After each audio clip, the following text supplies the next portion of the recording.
दिल्ली से कोई नेताजी आए हुए थे और बोल रहे थे कि सरकार कोई कानून लाया है जिससे हम किसानों की ज़मीन बिक जाएगी। बस इतनी सी बात। अरे तुम इसे छोटी बात समझ रहे हो। आपने उस बिल के बारे में पढ़ा है जिसके बारे में आपको बताया गया? नहीं बेटा, अरे वही समझाने के लिए तो गोपाल बाबू के घर पर बैठक रखी गई है, सैकड़ों लोग पहुंच रहे हैं। अरे बाबूजी, जब आप उस बिल के बारे में जानते ही नहीं, आपने इसको पढ़ा ही नहीं है, तो आप बेवजह क्यों परेशान हो?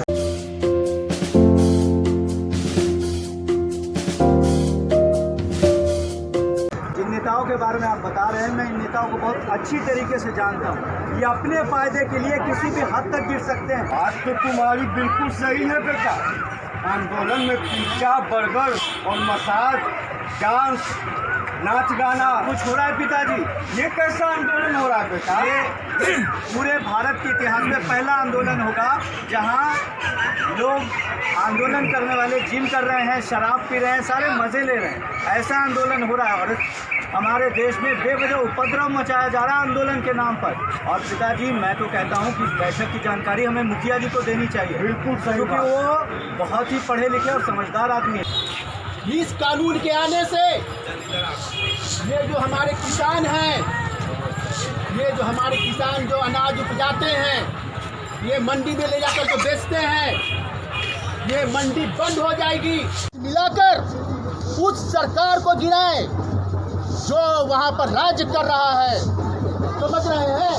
उस सरकार को गिराना पड़ेगा। पप्पू बघेल जिंदाबाद, जिंदाबाद जिंदाबाद, पप्पू बघेल जिंदाबाद, जिंदाबाद जिंदाबाद। सुन रही है, मेरे कहने का मतलब ये है कि अरे भाई, बहुत से ऐसे लोग हैं जिनको दवा के जगह दारू की जरूरत है, तो भाई उनको तो दारू देना ही पड़ेगा।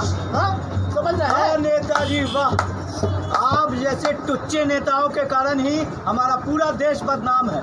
हमारा देश आगे बढ़ रहा है और आप उसको पीछे खींच के ले जाना चाहते हैं। इन भोले भाले किसानों को बहका कर, बलगड़ा कर आप क्या चाहते हैं? देश की तरक्की में बाधा पहुंचाना चाहते हैं।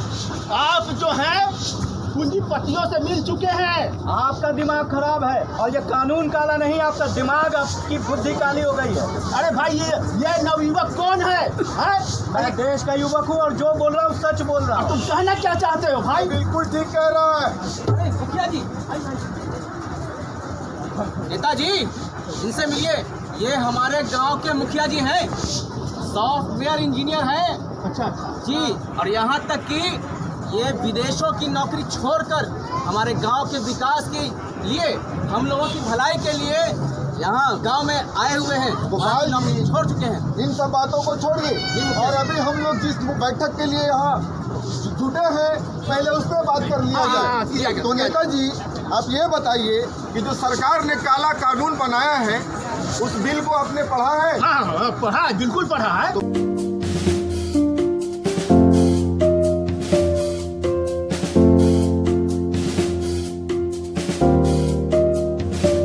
बताइए, इस बिल में कहाँ लिखा हुआ है कि मंडी व्यवस्था खत्म हो जाएगी? अरे भाई, नहीं लिखा। इसे क्या, जब बड़ी बड़ी कंपनी जब यहाँ आएगी तो मंडी तो खत्म ही हो जाएगी। बिल्कुल गलत। लेकिन ये हम कैसे मान लें कि सरकार एमएसपी खत्म नहीं करेगी? ठीक वैसे ही जैसे अब तक मान रहे थे, क्योंकि इस कानून में एमएसपी का कोई जिक्र नहीं है। अब मुखिया जी, सुना है कि कॉन्ट्रैक्ट के नाम पर बड़ी बड़ी कंपनियां हम किसानों की जमीन हड़प लेगी, हम किसान अपने जमीन से बेदखल कर दिए जाएंगे। ये सफेद झूठ है चाचा। कॉन्ट्रैक्ट फार्मिंग का फार्मूला ये है कि एक किसान किसी कंपनी के साथ समझौता करेंगे फसल के ऊपर, जिसमें उनको उन्नत बीज मिलेगा, उन्नत खाद मिलेगा, और तो और बुआई के ठीक पहले, बुआई के पहले फसल का कीमत तय हो जाएगा कि इस फसल को कितने में आपसे खरीदा जाएगा। तो फिर शोषण कहाँ हुआ? हम लोगों को यहाँ पर बरगलाने के लिए आए हैं, बहलाने के लिए आए हैं, कि अपनी राजनीतिक रोटियाँ सेकने आए हैं कि हम किसानों को अंधा समझती है। अब कृषि कानून बिल को भाइयों का हाथी। नेताजी, अब हम लोग को सब दिखाई पड़ रहा है, समझे? हाँ, अभी सब नहीं होगा।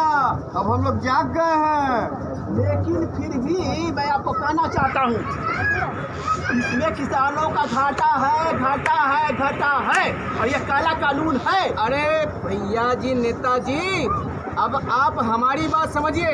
जो हमें समझना था वो हम समझ गए। अब आप इस बिल को छोड़िए और जिस बिल में से आप आए हैं उस बिल में वापस चले जाइए। मुखिया जी, आपका बहुत बहुत धन्यवाद। गरीबों को, अनपढ़ गरीबों को, किसानों को गुमराह कर देते हैं। हम आपके आभारी हैं कि आपने हम सबकी इज्जत बचा ली और हमें उस कगार पर पहुंचने से रोक दिया।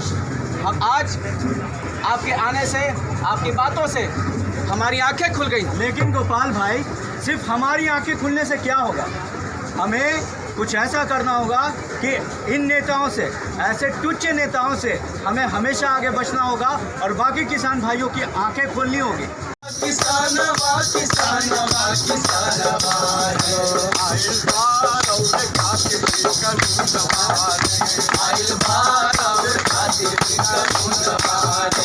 में किसान कानून के समर्थन में मंडली संस्था द्वारा और जल्ला किसान के तत्वाधान में ये नाटक इसलिए प्रस्तुत किया जा रहा है कि कुछ विपक्षी लोग लोगों को गुमराह कर रहे हैं, भ्रम फैला रहे हैं और जो सत्य बात है उसको काला कानून बताकर लोगों को दिग्भ्रमित कर रहे हैं। सत्य बात को लेकर आज नाटक के प्रस्तुति के माध्यम से जो भ्रम फैलाया जा रहा है उसको दूर करने के लिए आज नाटक के माध्यम से आप देखे होंगे, चाहे एमएसपी की बात हो या कॉन्ट्रैक्ट की बात हो या बाजार की बात हो या निर्माण की बात हो या बीज या फसल की बात हो, सभी बातों को लेकर आज किसानों के बीच में गांव-गांव, टोला-टोला जाकर ये मंडली के कलाकार और संस्था के लोग सब लोग सत्य बात को बता रहे हैं और विपक्षी को एक करारा जवाब दे रहे हैं। जो पप्पू टिकैत जो ये पात्र हैं, पप्पू टिकैत का मतलब आप समझ रहे हैं कि कौन लोग किसानों को गुमराह कर रहे हैं। उसी विषय को लेकर जल्ला किसान संघ और मंडली के कलाकारों ने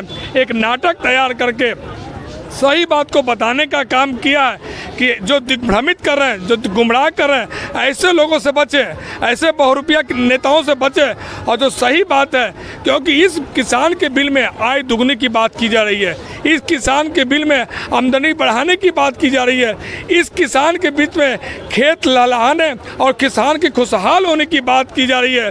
जो अब तक किसान किसानी करने से भाग रहे थे, लेकिन इस किसान कानून में अब किसान का बेटा भी किसान बनना चाहेगा।